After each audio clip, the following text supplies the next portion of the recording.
Hey everyone, I'm John Lynn, the founder and chief editor at Healthcare IT Today. We're excited to bring another in our series of interviews with top leaders in health IT. And our guest today is Dr. Michael Blackman. He's Chief Medical Officer at Greenway Health, and Dr. Colin Banas. He's Chief Medical Officer at DrFirst. Welcome, guys. Thanks, John. Thanks, John. Thanks for having us. Yeah, great to be here.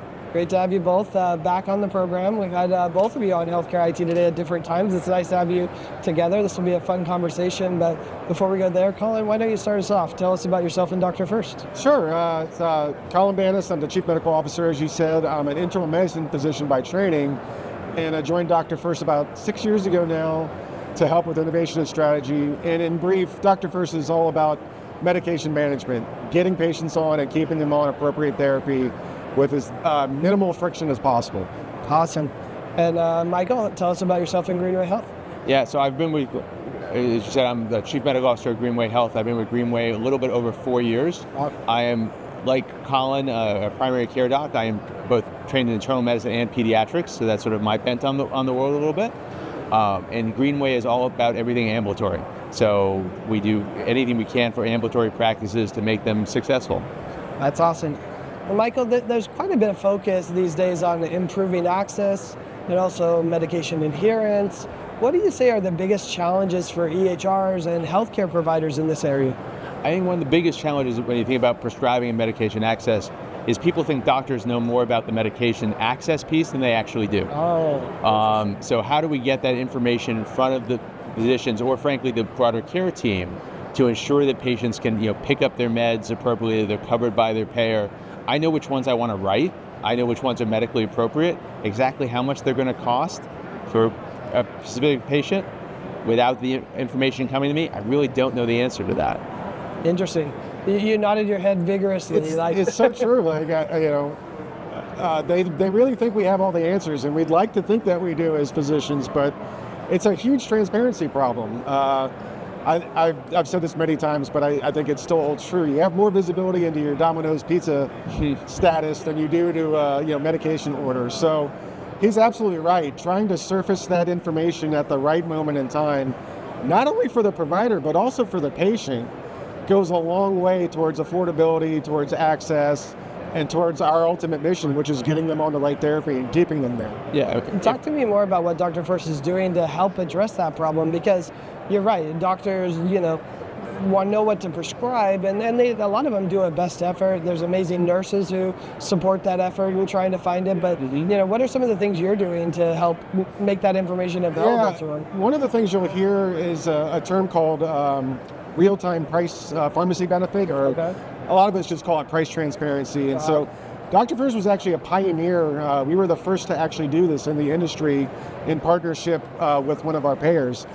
And it's the idea of, I've got my patient in front of me, I've now decided on a particular prescription, and it floats up at that moment, this medication is covered, it will cost him $5 out of pocket, or it'll cost $100, and it might need a prior authorization, but here's some alternatives. And that's what Michael was getting at was, we don't know the vagaries of your plan or your benefits.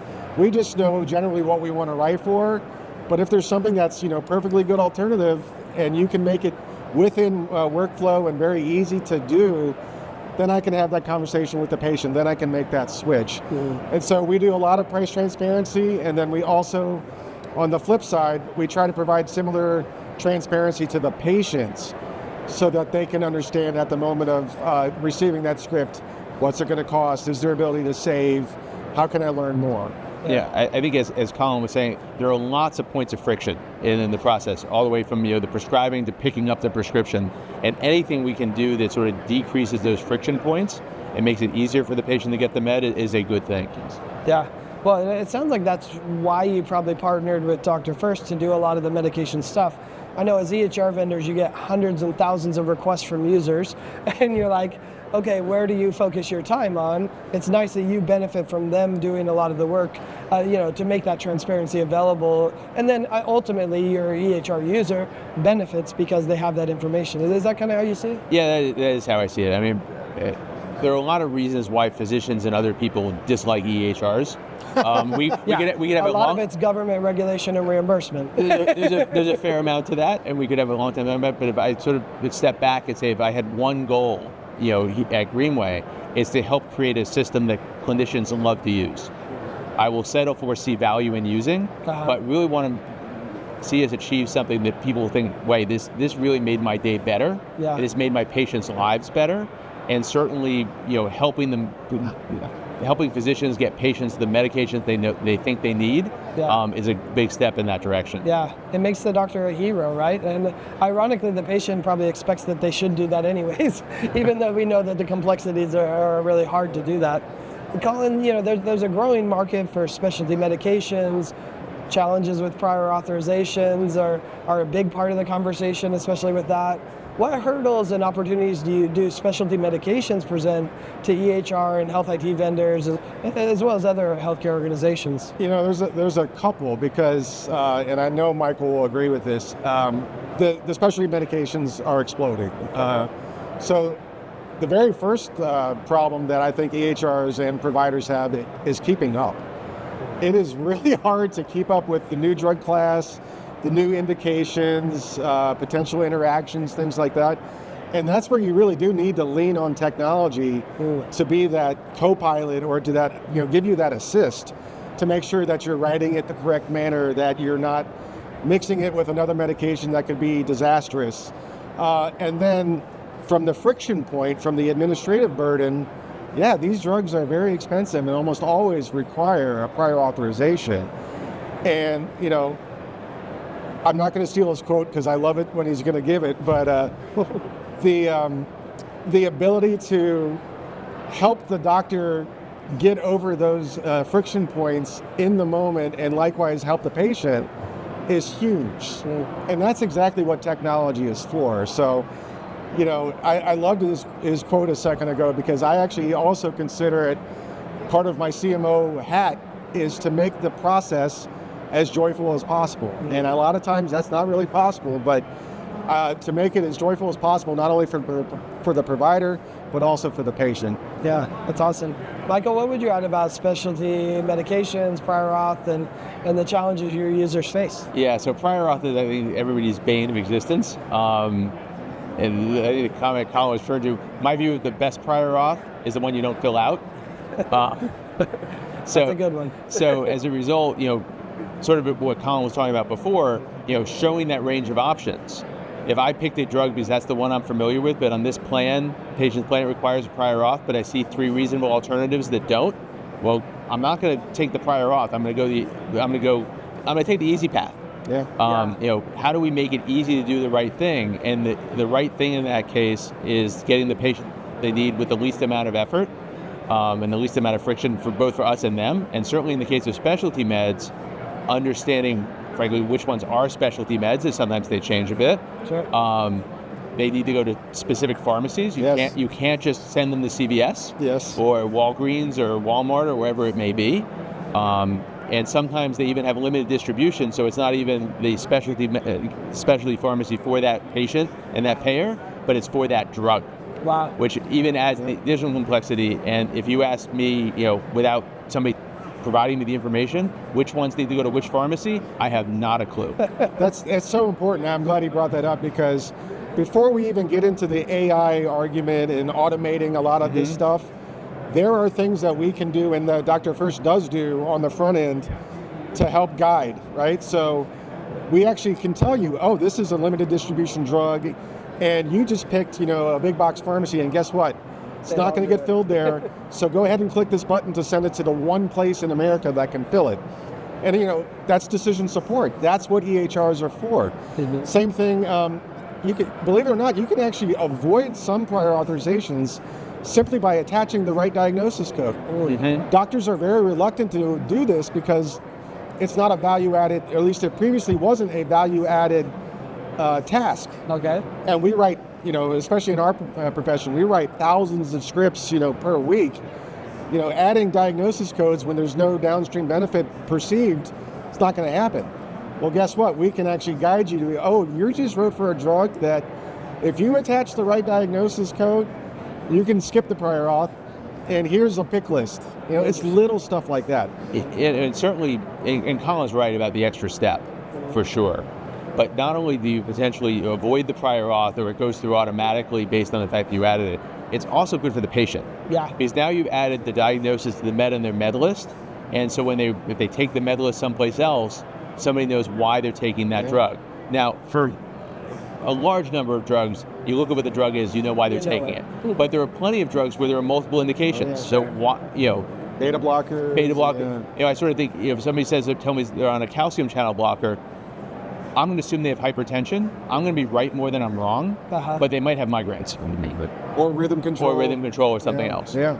So is that the key, Colin, really, to automating and modernizing this authorization workflow? It's having the right data to be able to speed the access to the specialty medications? Or, so is it about the data? Is it about understanding the patient and getting the data from the EHR? Like, talk to me about what it takes to really automate and modernize that process. Yeah, it's both. The data is the big part, and that's why we're so, Michael and I are so big on interoperability. We also know that we've been talking about interoperability for almost 15 years now. Sure.